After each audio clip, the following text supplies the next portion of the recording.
جس طرح لوگوں کا رجحان بڑھنا ہوا ہے جی، پاکستان کے حالات بہت ہی برے ہیں، اور اس کا سلوشن لوگوں نے جو نکالا ہے وہ یہ نکالا ہے کہ جی پاکستان کو چھوڑ کے چلے جاتے ہیں۔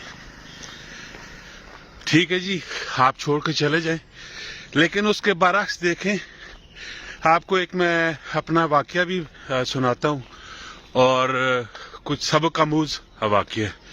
کہتا ہے کہ اگر آپ کو کوئی تجربہ ہو گیا ہے تو وہ تجربہ سب لوگوں کے ساتھ شیئر کرو، کوئی نہ کوئی کسی نہ کسی کو تو اس کا فائدہ ملے گا۔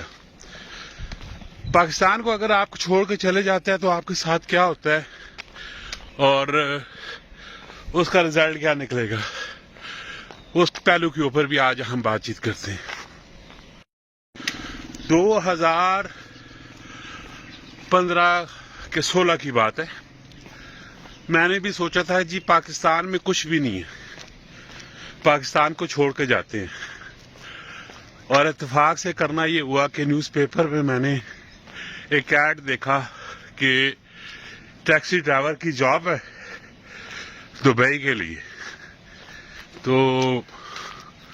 سم تھنگ 3,20,000 روپیہ پے کرنے، جس میں ڈرائیونگ کا لائسنس بھی تھا اور ٹریننگ بھی تھی، یعنی کہ سب کچھ اس میں شامل تھا۔ میں بھی ایجنٹ کے پاس چلا گیا کہ میں نے بھی باہر جانا ہے جی۔ وہاں پہ ایجنٹ سے جا کے ملاقات ہوئی،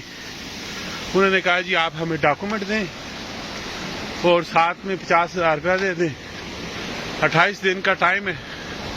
اور آپ کا ویزا آ جانا ہے اور آپ نے چلے جانا ہے 28 دن کے اندر اندر، یعنی کہ آپ نے چلے جانا ہے۔ تو میں بھی 2015-16 میں نا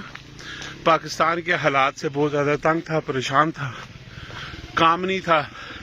جی، فیوچر یہاں پہ نہیں ہے تو یہاں پہ نہیں کر سکتا، تو جانے کا فیصلہ کر لیا۔ میں نے ان کو پاسپورٹ دے دیا اور انتظار کرنے لگ پڑے جی، اور یہاں پہ 1 مہینہ فری بیٹھ گیا۔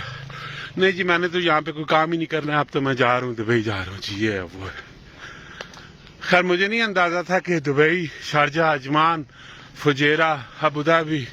یہ کیا ہے، بس مائنڈ بنا تھا جی کہ دبئی ہے دبئی ہے دبئی ہے۔ خیر جی اللہ کا کرنا ہوا، 1 ماہ انتظار کیا، متعلقہ ڈیٹ کے اوپر ہم چلے گئے آفس پہ، جس ایجنٹ کا آفس تھا، انہوں نے کہا جی لیٹ ہو گیا جی۔ وہ کرتے کرتے ہمارے 6 ماہ سے 7 ماہ ضائع ہو گئے،